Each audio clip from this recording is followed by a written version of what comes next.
I want to move on to talk about Porsche because, what's Volkswagen without Porsche? God, and it's you, of course. Yeah, of course.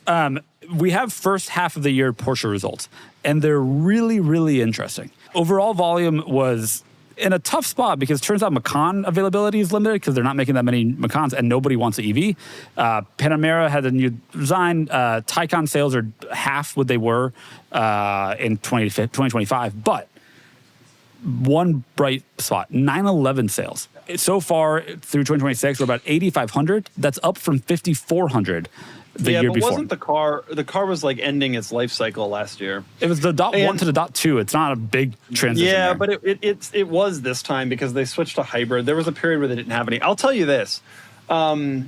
They should be they should be thrilled that they have the 911 and that they continue to erroneously convince people that it's some limited production car that they're still paying all the money for, because boy, do they not gotten much else. Well, no, have they sold any Cayenne EVs? Did they sell any? They don't break out EVs versus not EVs, so I can't answer that. That's good. That's good smart for of them.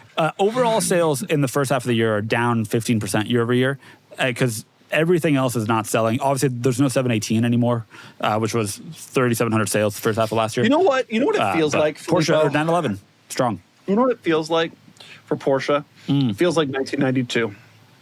Yeah, that's tough. They were circling the drain. Luckily, we got, 12 more years before the Cayenne comes out? What do you mean, luckily? The Cayenne changed the world. I know. It saved Porsche, and it has a low range. Maybe 12 years from now, their new product that will change their trajectory will come out again.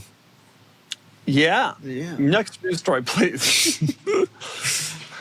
This is the Nissan Altima. The Nissan Altima is dead after this year, which leaves a single sedan in Nissan's lineup, the Sentra. The Sentra got bigger. Is anything sacred? I mean, the Altima is so old. We were all surprised when it stayed around for 2026. Yeah. Is anything sacred? The Altima is an incredibly popular car. You see them everywhere. It's unbelievable. But the rental fleets will just buy Sentras instead. It works out. First, they cancel the 4th generation Pathfinder hybrid after just one model year, 2014. And then they cancel the Altima. How could they do this to us? I was on the Pathfinder hybrid launch. I gave my time for that car. Yeah, it was in Nashville. Of course it was. That's where they're based. Great. The Altima being dead is a little bit surprised that there's not a replacement. Their view is we made the Sentra bigger, therefore it can play in this segment that we think is dying. Unfortunately, Enterprise will be less than Chevy Malibus. Let me tell you something. I'm going to tell you guys a story. When I was 14 years old, we always talk about the mid-2000s being this like seminal point in car enthusiast history. It was an incredibly important point in Nissan's history too. I was 14 years old when the 2002 Altima came out. Filippo, pull up a picture of a 2002 Altima. Who's running the thing? The best car. The best car in that segment. The 2002 Altima saved Nissan as a company. Look at that. Yep. There it is. Now that's a 2.5 SL. That was a rare trim. But the V6 was really the hot rod of the whole situation. It was fast and efficient. And this car saved Nissan. That's a V6. That's a 3.5 SE. Yeah. That was the right car. It saved Nissan. And here we are, all these years later, saying goodbye to this car, as if just tossing it aside in the wind. Yep, pretty much. There are some... Nissan's product lineup is getting a little bit interesting. They also killed the Rogue hybrid or plug-in hybrid, but that's because that was an Outlander. The actual Rogue e-Power, which doesn't really matter. You don't care, Kenan. It's coming out next year. They also have the Xterra is coming out the next year or two. There's some other things entering, but the lineup is kind of sparse for a few years and very, very light on sedans and cheap cars. I can't believe this. Now the Rogue, they have the Rogue and the misnamed Rogue Sport, which should have its own name, which would convince consumers that it's its own product, which it is. Yeah. The Versa, by the way, also dead after this year. Just throwing it out there. The Versa's dead. Kenan, what do we have left in this world if the Taycan is gone? Right, how am I going to identify very risky drivers with a big Ultima energy? They're going to drive Sentras. No, I mean, those people drive used Ultimas. Those people are still driving 08 Ultimas with the long turn signal. With the CVT that somehow hasn't blown up. But it's gonna. Yeah. The Pagana. Can you name any of the Nissan lineup? Currently? Yeah. I have it up.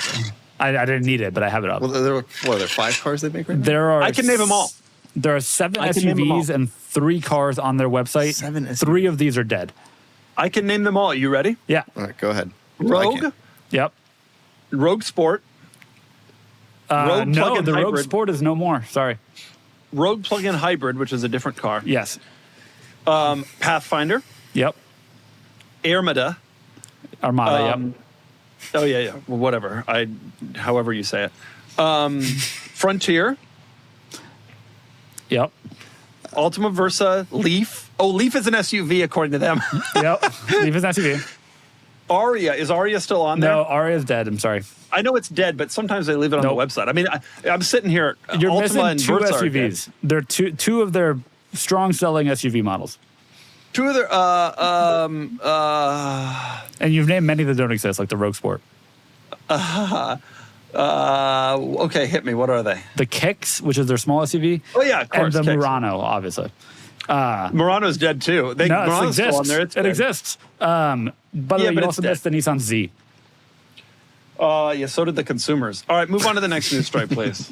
Move on to the next news all right, story. this is We gonna got be another Topolino news story. really I'll give you quick. 9 seconds to make this interesting, Filippo. All right. The Fiat CEO has said that they want to go after younger people with the Topolino. In Europe, there are countries where you can have a car. Of 14, Didn't happen. Small Next enough. segment. They might come out with an Abarth thing. They said it would be really cool There we go. to have an Abarth Topolino. Would you buy that? Absolutely not, but maybe somebody would. Maybe it'll, instead of 20 miles of range, it'll get 14 miles of range. But it'll be faster. And make instead a of lot of not noise. getting to 60, maybe it'll still not get to 60. This is cute. I think there are communities in the U.S. where it will legitimately sell. I'm not saying do well. It will sell. Coronado. Yeah.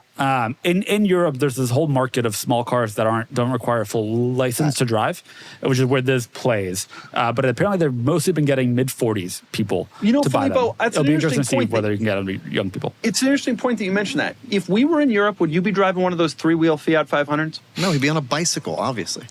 Pull up the He said. 3-wheel Fiat 500. You know what I'm talking about, Filippo? Of course. There's a company that converts Fiat 500s to 3 wheels and removes the 500Es, if memory serves, to 3 wheels or 4 wheels, really, but 3. Are you aware of this, Kenan? So that you can Are you aware fit of this? the I compliance was unaware of requirements. this. I like the one on the track. It's a. It's a German thing only. Apparently in Germany, like 3 wheels is like a different driver's Yeah. license qualification. Some Germans are going to write in and give us the precise reason that this is done, down to the letter of the law and the days in which you can drive it Every day. per year. But there's some company that does this in Germany and to exploit some loophole. And if Filippo was a German boy instead of an Italian boy, look at that happy German kid. Zoom in on that. Zoom in on that happy German kid. So happy my son today will learn how to drive in a car with the wheels are in the wrong place. But he saves so much money. It's wonderful. There you go. There you are. Are you ready for your next cool car? Sell your enthusiast car on Cars and Bids. Trading in your car to dealers means you aren't getting market value for your car, leaving you with less cash for your next fun car. Just look at our recent sales of these cool cars compared to current trade-in value. This is a trade-in offer, and this was the Cars and Bids result. This is a trade-in offer, and this was the Cars and Bids result. This is the trade-in offer, and this is the Cars and Bids result. Get started now on carsandbids.com. Sell on Cars and Bids and join the best community to sell your enthusiast car.